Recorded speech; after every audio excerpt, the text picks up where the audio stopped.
நிறைய start ups இருக்காங்க, அதுக்கப்புறம் காணா போயிடுறாங்க இல்லையா? அதுக்கு ஒரு ரீசன், இன்னொரு ரீசன் நம்ம என்ன பார்க்கலாம் அப்படின்னு சொன்னால், அதாவது ஒரு ஒரு அன்அட்டைனபிள் கோல்ஸை செட் பண்ணுற சமயத்தில் அது ஆஸ் அன் ஆண்டர்ப்ரனர் உங்களையும் உங்களுக்கு வந்து அதை புஷ் பண்ண போகிறதில்ல, மோட்டிவேட் பண்ண போகிறதில்ல, உங்கள் பிஸ்னஸையும் புஷ் பண்ணி கொண்டு போகிறதில்ல, உங்களை சுற்றி இருக்கிற ஆடியன்ஸ், இன்வெஸ்டர்ஸ், கஸ்டமர்ஸ் யாருக்குமே அதை வந்து கான்ஃபிடன்ஸ் கொடுக்க போகிறது இல்லை. ஏன்னா அன்அட்டைனபிள் கோல்ஸ்னாலே அதை அச்சீவ் பண்ண முடியல அப்படிங்கிறது தான், அச்சீவ் பண்ண முடியாது அப்படிங்கிறது தான் அர்த்தம் இல்லையா? ஏன் அப்படி செட் பண்ணணும்? ஸ்டார்ட் அப் அதுவும் டீச்சிங் பீரியடில் அவ்வளோ கன்ஸ்ட்ரெயின்ஸ் இருக்குது already.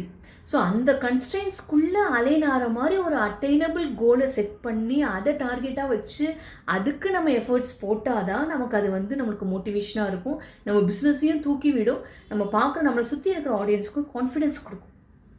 Please set attainable goals, simple goals, practical goals, realistic goals in your teaching period. படிப்படியாக தான் ஏற முடியும், இங்கேருந்து ஒரே அங்கே ஜம்ப் பண்ண முடியாது. Take care of it please.